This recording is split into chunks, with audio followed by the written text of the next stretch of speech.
Hey, MFK in the house. The first thing I'll say about politics in the music industry in the Southeast is this. The Southeasterner doesn't understand the business of music. These artists, in lots of them, are not even grateful, say. Lagos, London. I'm a superhuman, you cannot put me down. I am magic, yeah, I am magic. All I see is God's speed. Don't know if you can stop me. I don't want to try me, I don't want to try me. It is my destiny, why you won't cry me. First, I came from the deepest of valleys. On my mind, I only where the bag is. Couldn't even focus on these baddies. I want boys won't take cover, I'm the baddest. Welcome back, beautiful people. MFK is in the house, and it's still the AFROCOOL podcast. Like you all know, we had to pause the last part from the first episode because we still had a whole lot to unpack with Uncle Jude. Like I told you all, and like I kept to my promise, he's still here, and I'm here with you. And we are about to go down into a whole lot more. And I'm sure if you didn't press subscribe, share, or like in the previous one, by the end of this one, you'll be on that. So let's go into this and make magic happen. Uncle Jude, oh yeah, now. So now, explaining though you touched on it lightly, Okay. but it's in every space. But you were in the middle of it, like everything happening. You were in the middle, from the record label aspect to the artists to the media. There is no pathway where one would want to discuss about it and you wouldn't come into the discussion. Yeah. But I would love you now to elaborate on it a little bit more. And what am I talking about? I'm talking about the politics in the music business.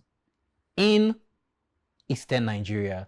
In focus majorly Enugu because that was the space where we had everything going on. Dream FM, most of the artists that were They would always want to exactly. come to that. So what was the politics like? Because I know it was major. Yeah. So what was it like?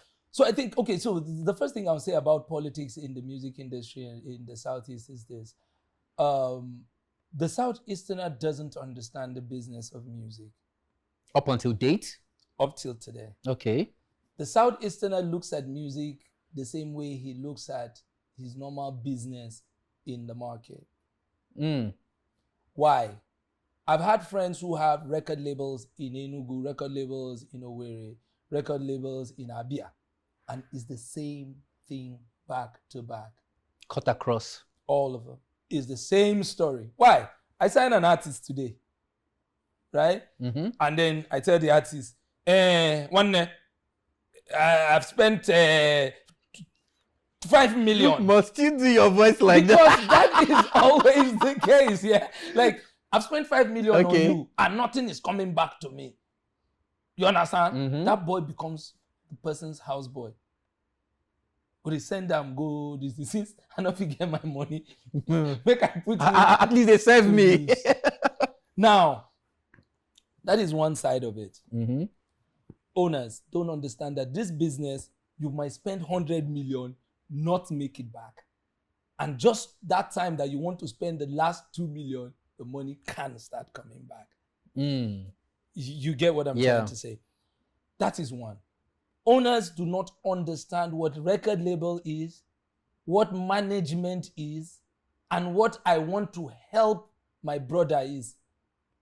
Oh, so you feel they mix a lot of I want to help With record the label. business. Good.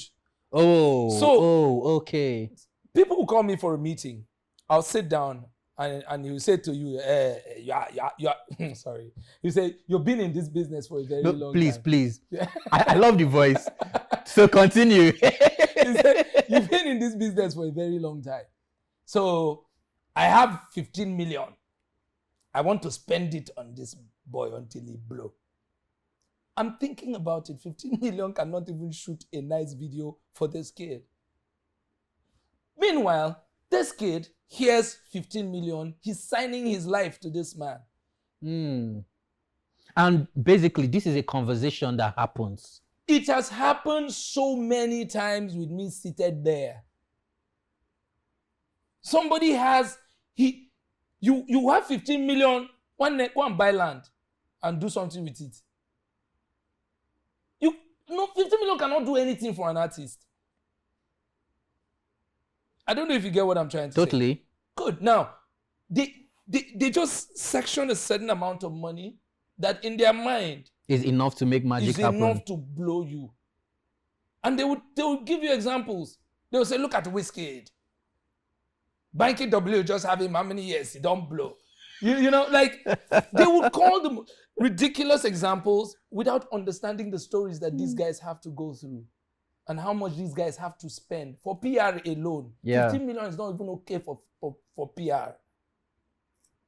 Sadly. Now, a lot of Southeastern record labels do not understand how much money you need to start up a record label. In their mind, I just made one small money. I want to have a record label. Tell me one Southeastern record label that has succeeded. I hope you are not asking me. No, I'm just okay. I'm not asking you, but I'm asking you. So I want you to play in your head. That's one side now. Okay. Then let's look at the other side, the side of the artist itself. Okay, I told you that's the record label. The record label. Okay, side. so the now artist let's look part at the now. artist. The artist now. I told you something from the beginning that one of the reasons I did not go into music was I knew that I couldn't fight the battle. Yeah, you did mention that. It's a tough battle. My friend Snozy is here, great producer. He knows what it is for an artist to record. See, Snozy has recorded an album in 3 days, full album. And that's for an artist who's willing, you understand? Yes. You understand? Who's pushing himself. You understand? Very. Now, you have artists that records one song in the Southeast, and the song blow like knockout. When I said blow like knockout, it means it's just either in Enugu alone or in the Southeast. And then he starts raising shoulder. The record label owner calls him, bros, come you say for what? It ends in police case a lot of times. Because these artists, a lot of them are not even grateful safe. To start with. That somebody is even willing to invest that 15 million on their head. Wow. And now this is the part. They have that mindset that the record label is supposed to buy them car, get them a house, buy clothes, put them on a reasonable and put allowance. them a reasonable allowance. I'll give you an example. Alana Azunwa started a record label in what's it called? In Enugu. Okay. And then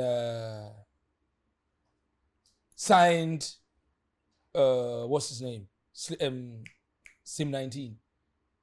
Signed Sim 19 to the record label. Okay, they not too long ago, Yes. like some 3-4 years back or so. Yeah, yes. yeah. Signed Sim 19 onto the record label. He was doing his part. Took Sim 19 to South Africa. Shot a video for Sim 19. Came back. Shot a video with Sim 19 here in Lagos. Sim 19, you're my friend and you know I'm going to say this truth. And I told him, because Alan Azunwa called me at a meeting. It's not so many people in the Southeast that are willing to spend that kind of money on an artist. He spent a lot. He spent so much. The whole Enugu Felt like, the coming back of Sim 19. Yeah, it was felt. Sim 19. I don't know whether it's miseducation or confusion. Sim now would sit down and Alan Azunwa would now, just go to club with him. They'll be drinking, popping champagne, bad guys. Living the life. But the music. Now, Alan Azunwa is not an entertainer. He just came into it. You, Sim 19, you are the musician. You're the artist. You're the one who's supposed to tell him that, look, this is not the lifestyle. Let me blow first Before we start doing all before we do this. The reason I'm telling you this because there was a conversation between me, Alan Azunwa, Justice. You know Justice? Yeah, I know Solid Justice, FM. yeah. Justice. We sat down all together. And MC Bokwe, by the way, Yeah. and City King, the one that Alan Azunwa signed the second later. artist. Yes. We had this conversation. And he said that 19 said there that Uncle Jude, we'll just go to the club. He'll buy us clothes. We'll go to the club and he's buying drinks and we're popping and he's spraying money that he's supposed to use to promote us. And to be honest, this was what Alan Azunwa said to me. He said, Jude, they were the ones that told me that that's how it is done. In their presence. In their presence. He said, they told me that if you go to the club and you pop champagne and see you, people will start buying your record. And because of that, we started going to the club every Saturday. Literally every Saturday. Literally every weekend. Alan Azunwa is at Cubana. I experienced it a couple of times. You experienced it, right? They will climb us. You go see new shoe, Adidas, new this thing. So you get now. Yeah. There's a misplaced priority between the artists that the label continue owners. to stay in the Southeast.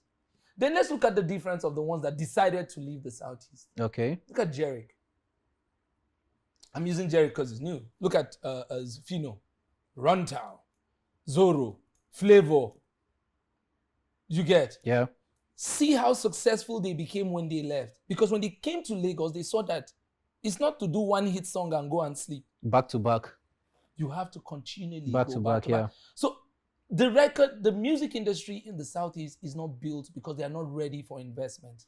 They're not ready to invest in it. And until there's It's funny because they have investors. No, they don't have investors in the Southeast music business. They are investors. Okay, so if I tell you that quite a number of record labels in Lagos belong to Igbo men, would you agree with me? I would agree. Good. Don Jazzy, na Igbo. He's Igbo. And his record label is like I feel like Don Jazzy, maybe Don Jazzy and Chocolate City seem like the only record label that seem like a record label in Nigeria. YBNL.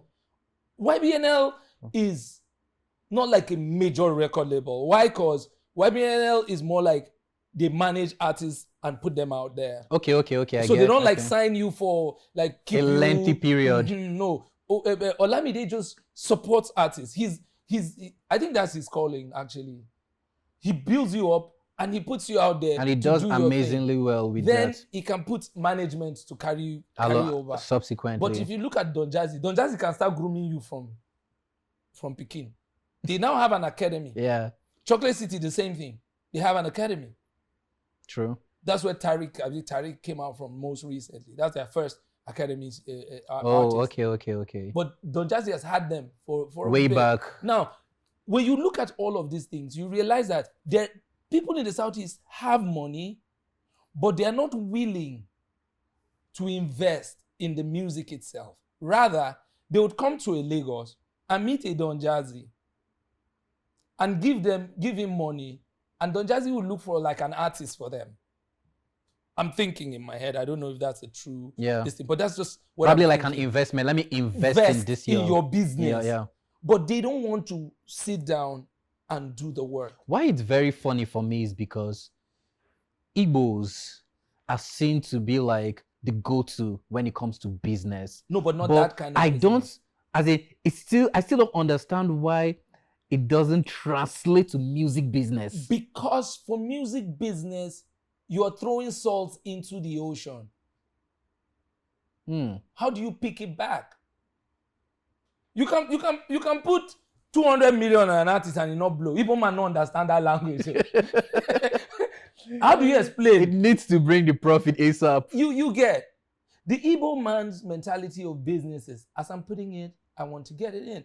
The new generation Igbos are the ones that are, understanding that this is a business and this. But the Yorubas, they understand that I can put money on this person and the money might not come back. But I can get some small things later. Yeah. From this artist. Funny enough, but he wasn't based in the East, so just like a Don Jazzy, one of the first, if not one of the first and arguably the biggest in his time was being owned by an Igbo man, Storm Records, Obiasika. Yeah, good.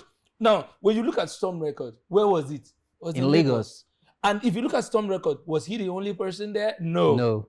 You had Obiasika, And you had Olisa Dubois, good. you had Bobby Boulders. Quite a number of people together. They came together. They came together now, to... when you also look at that record label, it wasn't like a record label that will come and sign you and give you so much money. No. It was more like they knew the industry. They had a structure. Good. A they proper had the structure. Adebua then when with radio yes. and all that. So Bobby Boulders for the visuals part. So they had everything covered. So these were young people who decided to come together and do something. But because there was no major investment like that, everybody left. You understand? Yeah. But we still do not have a record label in the Southeast.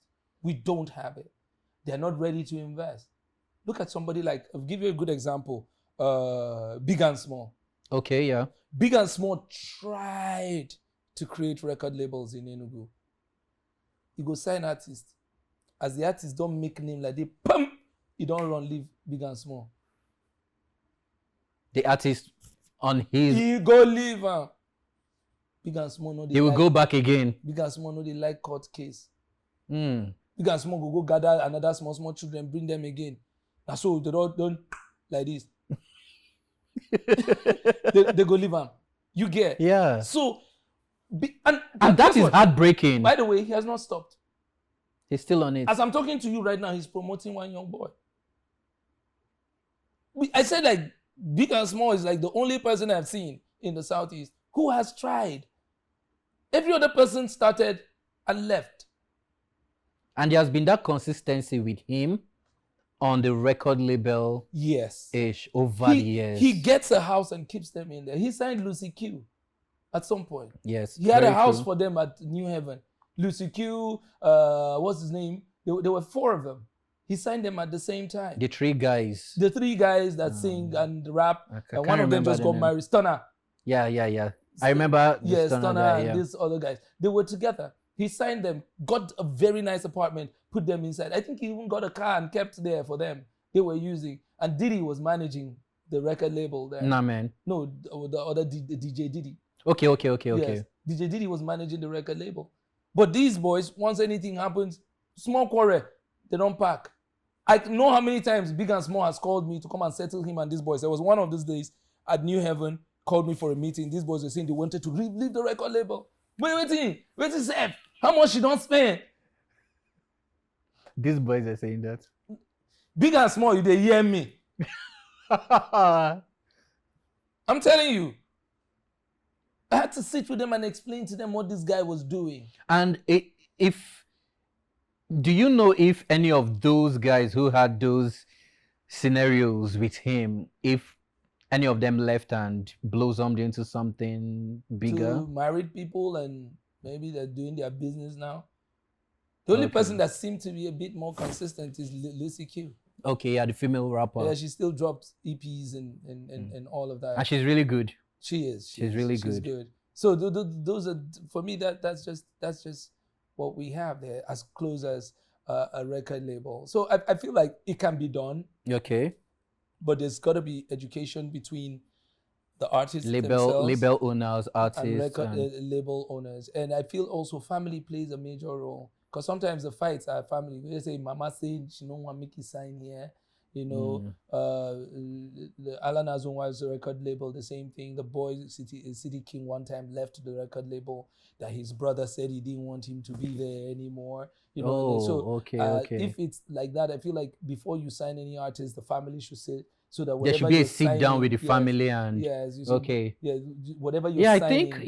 I think that goes a lot, because when you listen to people like Olamide talk about some of his artists and labels, some of his artists and them signing onto his label, you would hear scenarios where he would be like, he met with the father, he met with so I think those, as it plays a major role. So your parents, so that they know what you're getting into. Because sometimes some of these labels in the Southeast, they just want to cheat these boys.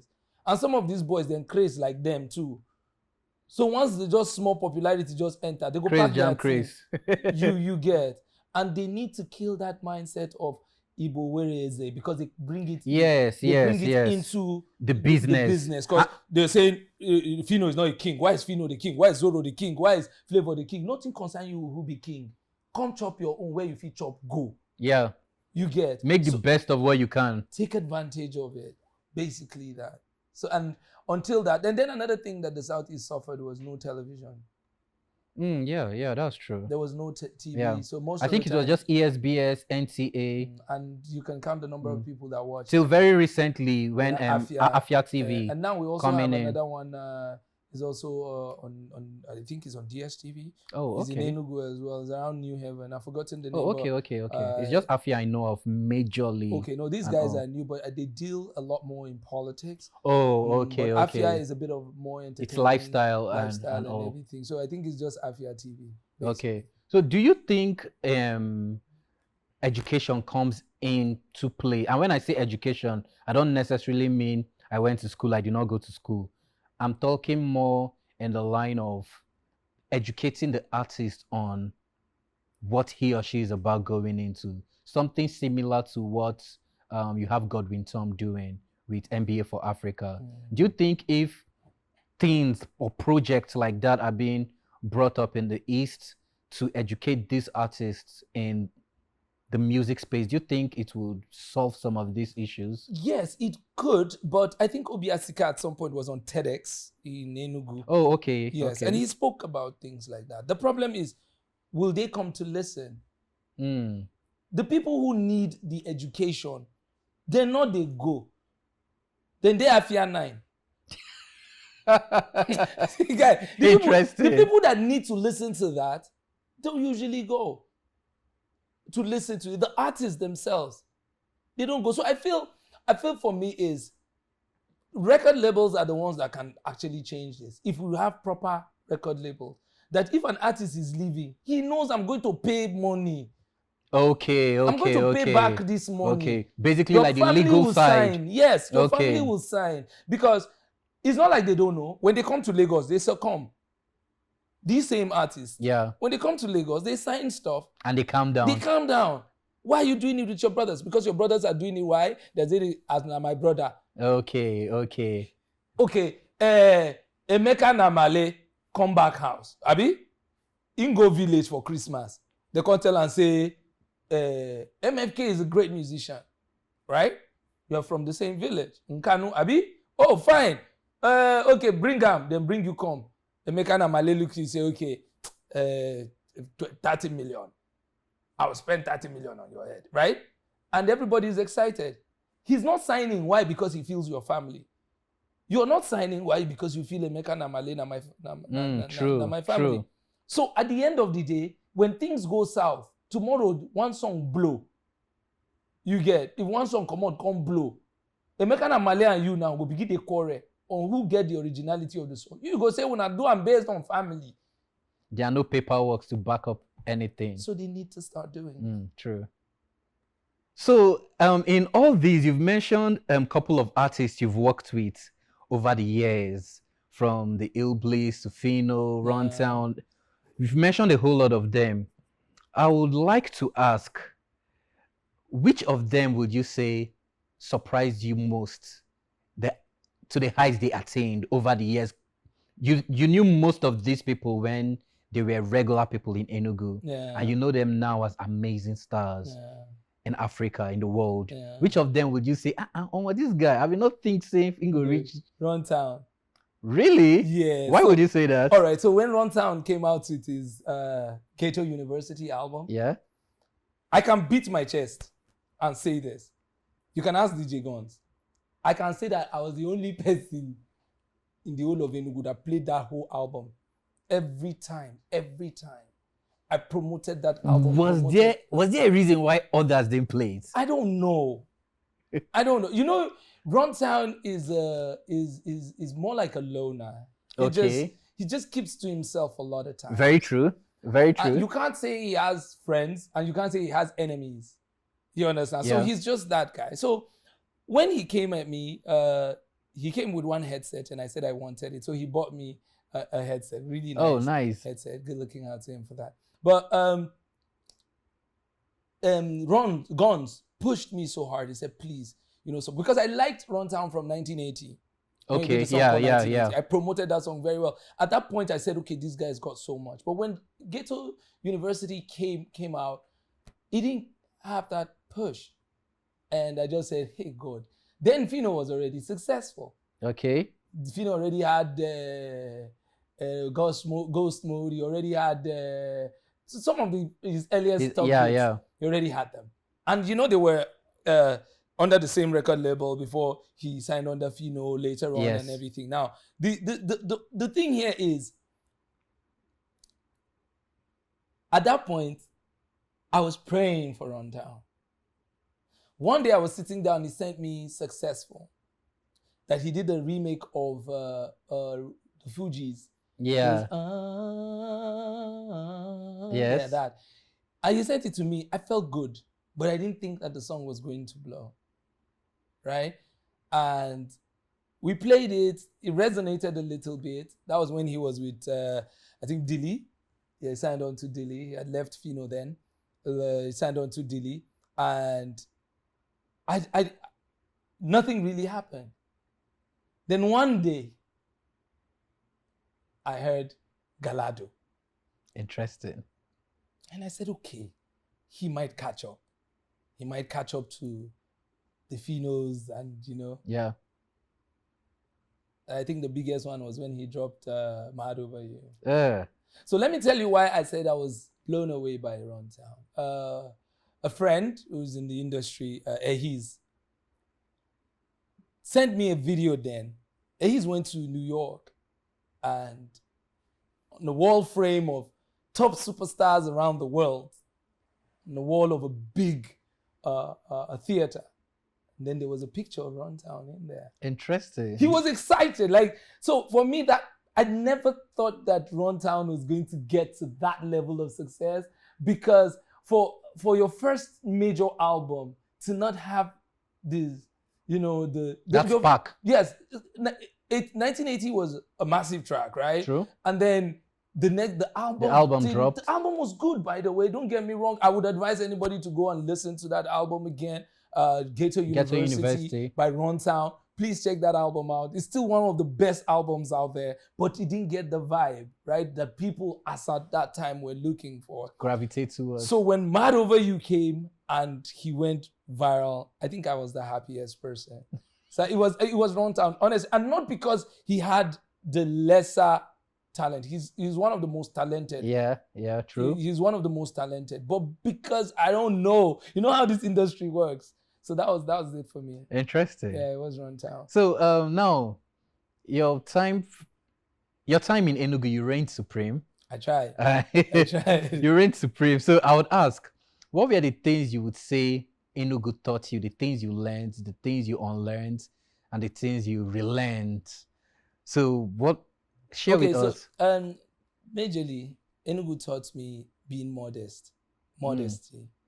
Enugu also taught me that everybody is your friend and everybody is your frenemy. You understand? So you might quarrel with somebody today, but you might need him tomorrow. Those are some of the things that I learned, and those have they've actually changed my life in so many ways. Because I would there are so many people I disagreed with, even to the point that we were not talking. But when they need me, they will call me. Hey, Jude, how far now? I beg this thing, we need you, come and do this. And we will forget that we don't quarrel. For Enugu people, it's not like when they're quarreling with you, it's not like they mean to hurt you. You understand? They just want to express themselves at that time. And it goes past that. Nothing personal. Nothing personal. It's just business for them. You understand? Yeah. Is there anything I want to unlearn from Enugu? Okay, just one. Waiting for things to come and meet you. Oh, okay. I get that part. Waiting for things to come and meet you, because everybody there, don't worry, it will happen. That it will happen. Instead of making the move. Yeah. So that's the only thing I think I want to unlearn. Okay. Because at some point it became so part of me. Because like you said, everybody will come to me, not just from Enugu, the Southeast. everybody was, oh, Uncle Jude, yeah, there's something. Yes. So things were coming to me, and I felt like it was my right. I totally I rather understand. Lagos will teach Lagos will you. calm you down. Lagos will teach you. So yeah, that. Okay. So another thing I would ask, though you mentioned this a little bit earlier on, but I would like you to elaborate on it a little bit more. Coming from the north, were there perceptions you had in general about the eastern space and Yes, massive. I loved their music because my dad is a big fan of high life. When I came back, that was like what he plays almost every time. Oliver the Coke, Bright Chimeze, good looking out to you, by the way. I got to work with him 4 different times. wow. Yeah, with Bright Chimeze as a judge for all these Okay, yes. competitions. Yeah, and I've been to his house. Fantastic man. Wow. Yeah, Bright Chimeze. My dad will always play Police, yeah, he's committing suicide. Black man, yeah. So I in my house, it's been like high life was like the major high life, and then reggae. My dad is a big fan of Lucky Dube as well. But then high life was like the thing for him. Okay. Now that was one, and then the next one was the bad part was everybody in the East want to use you to make money. That was a legit. Yes, it's thinking. a legit thing in the North. Wow. I'm sure you can ask. They say they used to use their brother to do money, right? And they were not just trying to crack jokes. These were like real conversations. Real conversations, I'm telling you. Like, wow. Okay, and then Nollywood didn't even help the case. How did I learn Egwego? Ogwego, good. I learned Ogwego from Nollywood before I even came to the Southeast. So by the way, Nollywood, one of they tell good stories. Wow. Yeah, so the perception is Igbo people who use their brothers to do money. They used to kill people. There's a lot of armed robbery. You get. But I don't think I recorded any major armed robbery in Enugu since I was there. Out here, just as how out here in the north, that some place got raided. Just as how you hear in Lagos that the thief for this place, or they attack this place. Just as how you hear in another place in the north, they'll say this person using daughter take do money. You know, those are just natural stories, and I think it's a general story in Africa. It's not just, you understand. So those are the stereotypes that I was able to break because I was actually scared. Wow. Enugu was my first Southeast. So those were the stereotypes that I saw. I remember when the IPOP thing started really strongly. My dad called me. He called me at about 10 or 11 p.m. Hey, Jude, I'm going to call my officer friend from the barracks. He's going to come and carry you. I say, carry me to where? He said that they told them that they are bombing everywhere. I say, where? The guy don't know, say, as they talk, I did Toscana. They drink. Hey, God. They chill. I don't want that for Azu. Life was going on good. So it's just the media, and social media is not really helping us as well. Yeah. But at least I think the narrative is changing. As much as social media is not helping, it's also helping because people are beginning to post the truth about things. So you get the picture that whatever is happening in Cross River is happening in Plateau. It's happening in Niger. True. The difference is it might not happen close to you. Is it not in the same Nigeria today? You hear that one man don't rape 9-year-old girl, 5-year-old girl. It doesn't happen only in a particular place. Yeah. Not sickness. Not problem. So those are some of the narratives that I was glad I went to go and change. And you were able to. Of course. Okay, so now I would ask, at what point did you decide to leave Enugu? What prompted that decision? And where did you move to? And how has it been? All right, so at what point did I decide to leave Enugu? Honest. Was IPO. Okay. So as much as this Monday sit at home wasn't a problem for me, I would always still go to work. I tell you this, there was a day, more than 10 times, I would be going to work, they would stop me, and because I was driving the Dream FM truck, they would stop me, they would stop the car like, well, then they would look, Uncle Jude, go tell them, they don't come out, you know? they liked me. I don't know, somehow. Yeah. So, but this day something happened. A friend of mine, his friend came into Enugu. So he asked me because the hotel that she was in, she was having issues with the hotel. So he begged me, said I should pick her up because there's no movement on Mondays. Yeah. But I knew I could move. So he said I should pick her up and go and drop her in a different hotel. So I told him, okay, I was going to go early in the morning as I was going to work. Yeah. So I drove through stadium. Yeah. Stadium. And I went to the hotel. The Gui Road. Yeah, so I stopped by the road so she could come downstairs. So as I was by the road, a Sienna drove past me. Myself and MC Bokwe were together. A Sienna drove past us. And why I noticed the Sienna was the guy was on one kind of speed. And during that whole IPOB period, when you see a Sienna, you're a bit... Yes. Because that's what they skeptical. used. Yeah. So he drove past us with speed. So I didn't pay attention, but I remembered the speed. And because the girl was now coming at that time, she entered the car and I was trying to put things in the boot, in the trunk of the car. Because it's a pickup. Yeah. We entered and I drove that roundabout at Holy Ghost. Okay, yeah. They had burnt that man and they had shot him there. They were there. I was driving like this. These guys were here. I turned. They didn't shoot me. They didn't do anything. But you saw what they had just done. Yeah. That man was lying on the ground. His Sienna was this. I'm sure Enugu people will remember that day. Wow. His car was burnt. Now, we didn't go home. We went back to the office, but we followed another route. Now, when we got to the office, later in the day, when people came out, we went there. We didn't see the body, but we saw the car. The ashes and all that. was burnt. And I kept asking myself these questions. I met a couple of IPO people that would say, he's Uncle Jude, he's Uncle Jude. What if I meet the ones that don't know me? That's deep. And I have to go to work. I love my job. And then my then boss, Antonio Cruz, was already calling me and said, okay, I should come to Lagos and, let me come. So he's been calling. I've been dodging. But that was just a wake-up call for me. And I took the bait. And I am now with Hot FM. Hot FM Nigeria is a big brand. We're in Lagos, we're in Abuja, and we're in Owerri as well. Yeah, so I'm there now. I'm in Lagos now.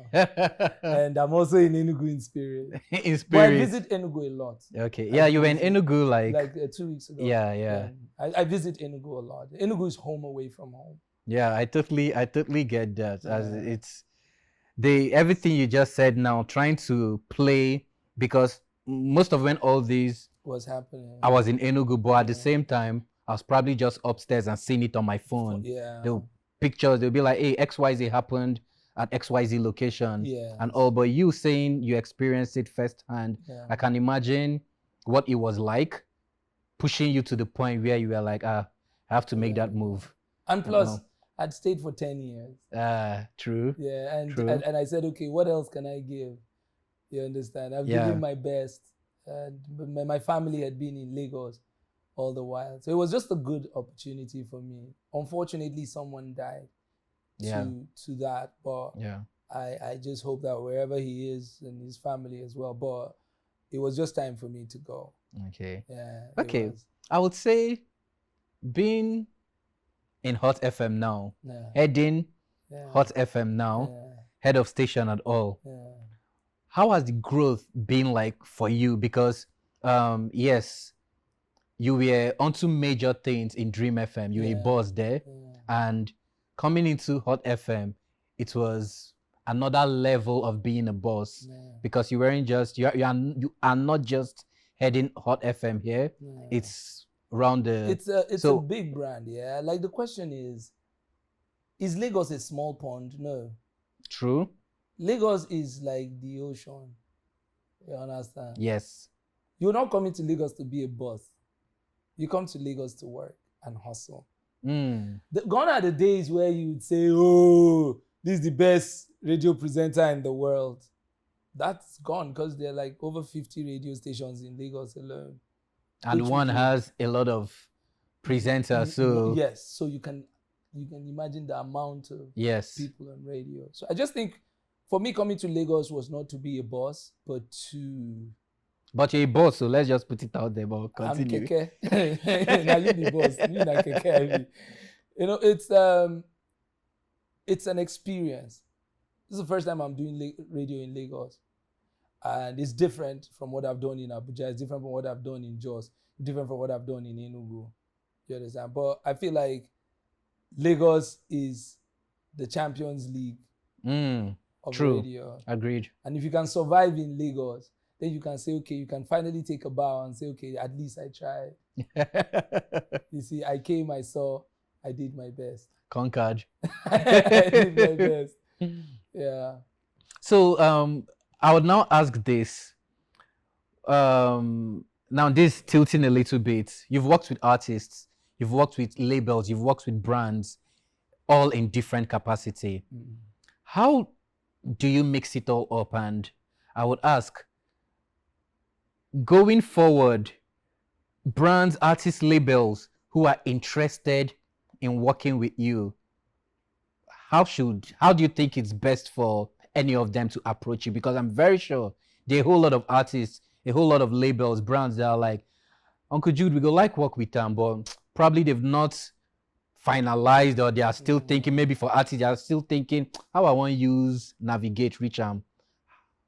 How would you say is best? For brands, you know, my social media platforms are always there. Just holler at me. Right. Yeah, just holler. They just go straight to the point most of the time. Okay. I don't like hello. I'll say hi. How are you? I'm fine. You know, that kind of thing. Just drop. Just say hello, good afternoon. My name is so. This is what I want, and then I can have a conversation. Those small back. I just feel like you're not serious. Yeah. Then for artists, if you're an artist and you want to work with me, just know if I don't have money to push you, you know, you need a label. And if you want me to help you work your label or push your label or, you know, rebrand your label, we can have a conversation. Talk to me on my Instagram. Long plan is not hard. Plan way long. That's all. Long plan. You can just holler there. I'm willing to help. I'm willing to assist as well. But the truth is, I want you to know that money is involved in whatever it is that you want to do in this industry. True. So you need to have money. True. Then every other thing will fall into place. Yeah. Okay, so as a person, all these years of experience you've had, there's a whole lot you've given, there's a whole lot you are giving, and there's a whole lot you can still give. Okay. Do you think at any point you might decide to start up your own radio station, your own TV station? Of course! That's the dream! Or even a record label. Do you think you... I don't think I want to own a record label. Okay. But I think myself and my colleague, Snowzy, of course, we've talked about, you know, grooming artists. Okay. And just... The Afrobeat market is getting interesting. Very soon it's going to be like football. So it's just like you have an academy of great musicians. And all these record labels are coming in. What you're doing is you're just, you know, we have a couple of people right now that we're working with. Okay. And very soon you start hearing them by God's grace. Amen. So what we're doing is to groom the artists. You want to sign them, we strike a deal with you. We get our own, groom another artist. You know, basically that. Because to run a record label, there's a lot involved in it. Very true. And you can't come and pretend. And then you are the one like me. I'm a good critical for things that is bad. So if I'm saying we don't have good record labels in Nigeria, now me one can open the one way bad. Yes, but I'm glad that a lot of these record labels are coming into Nigeria. There's management companies like Empires and big management companies in Nigeria. You have the Universal now that's taking over Mavin. Yeah. Mavins, yes. Yes. They're taking over Mavins. And even more recently, United Masters. Yes, are coming in. There's this 1 RPM. Yeah. There's 1 RPM. All these guys they're coming in. So, and they are looking for, it's business. Very true. Yeah, so we have this creative thing that we're building with him. And hopefully, with time, that's amazing. Yeah. I can't wait because I know how you work. I know how you can be detailed and all. And if you decide to go into something like that, I know it would be amazing. Amen. Oh, Amen. so we're coming to a close of this. So I would ask, for younger people who probably studying mass comm somewhere, listening to you and like, Uncle Jude, you bust my head, as in you made me pick this course. You made me want to go into media. Or even for young people in media already who probably they're in their first year, second year, their third year of media space, and they look at you with years of experience and they're like, I'd like to get to the level Uncle Jude has gotten to. What would you like to tell them to hold on to and all? Hold on to yourself. Just hold on to the truth that you believe in. You're not in a competition with anybody. You're just in a competition with yourself. You're the biggest mountain that you need to climb before you look at any other mountain. Interesting. Yeah, because a lot of times we think the problem is outside. The problem is actually within. I've worked in places that are toxic. People in the place of work, everybody is coming to work hoping that you will fail so that they will get your job. Interesting. But once you don't pay attention to those kind of people, focus on growth, listen to other people talk, listen to podcasts. You understand? Yes. Build yourself. Now, you need to also understand that when you're doing radio, that shouldn't just be the only thing you're doing. You understand? You can venture into A&R. You can venture into opportunities that you can get from just being on radio, because you get to meet a lot. You could use that as a pivot to other. So radio is like water. You don't get enemy. You understand? Like you use radio as a springboard. Yes, to do a lot of things in life. You meet great people. I've met politicians. I've interviewed some of the greatest, you understand, of politicians, because of I also do politics in radio. And please don't stick to just entertainment. Bro, is important. Yes, very true. Read. Buy books, read, go on the internet, read, basically. You heard it all from the veteran. Someone I always By the way, I don't like that word veteran. Really? Yes. Why?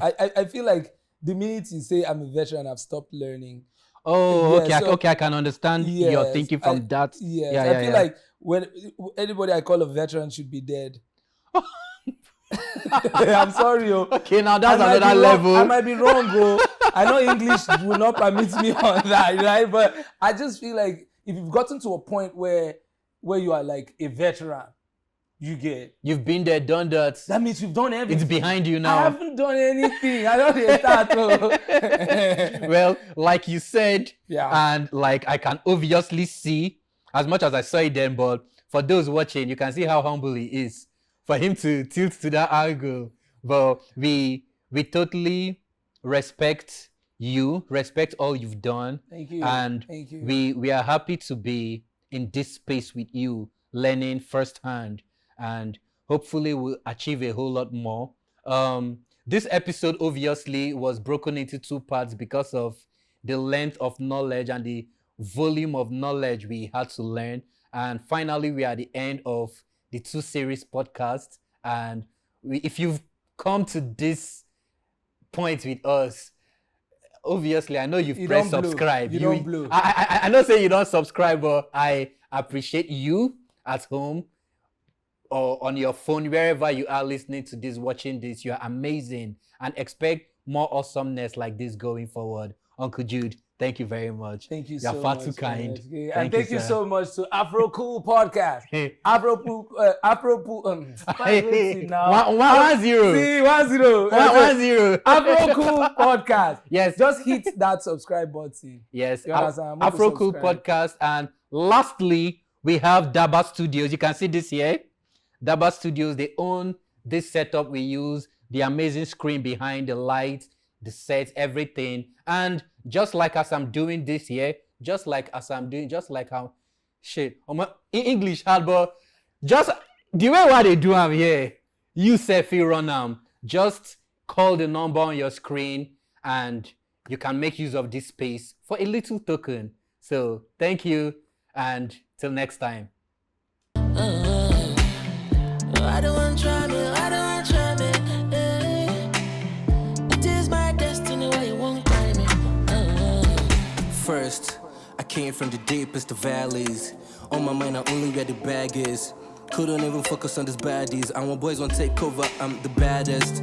I had a buzz brains, madness. Got low from the ladies and the man, them.